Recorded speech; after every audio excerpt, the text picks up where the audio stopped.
Un entretien très important, c'est notamment le nettoyage et l'aspiration des entrées des micros, des petits appareils micro-contours d'oreille. Effectivement, ces entrées des micros peuvent se boucher avec de la transpiration, avec de la poussière. La membrane qui en fait joue le rôle de filtre peut avoir tendance à se boucher. Quel en est le symptôme? Le symptôme est assez clair. Le son de l'appareil est beaucoup plus faible, voire même il est étouffé. Mais on entend très clairement, lorsqu'on met en marche l'appareil, les bips de démarrage de l'appareil. C'est très clair, mais en revanche, lorsque l'appareil est en marche, le son est complètement étouffé.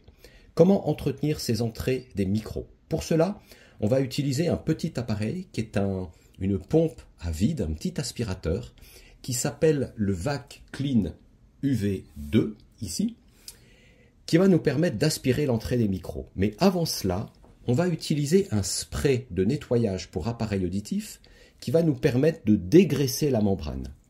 Comment utiliser ce spray? Alors, on va absolument éviter de gicler directement sur les micros, ce qui mettrait du produit en excès sur l'appareil, mais on va gicler sur le Kleenex, comme ceci, pour humidifier les poils du pinceau. Et à partir de là, on va pouvoir tamponner et que les poils, de manière à ce que les poils du pinceau viennent vraiment sur le filtre du micro. Et on n'hésite pas vraiment à pousser les poils dans la sortie du micro, ce qui va avoir pour effet de dissoudre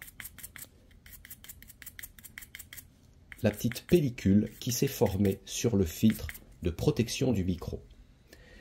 Dans un second temps, on va utiliser donc le mini aspirateur et on va prendre l'embout avec l'orifice le plus étroit. On va fixer l'embout sur l'aspirateur, on met en marche l'aspirateur et on le met en marche en puissance maximale avec les 3 LED. Et on va maintenant procéder à l'aspiration de chacun des micros, donc de chacune des entrées des micros, pour l'un,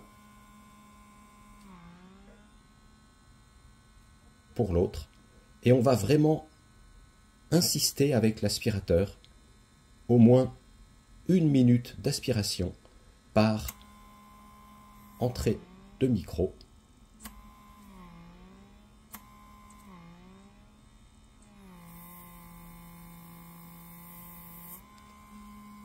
Et voilà.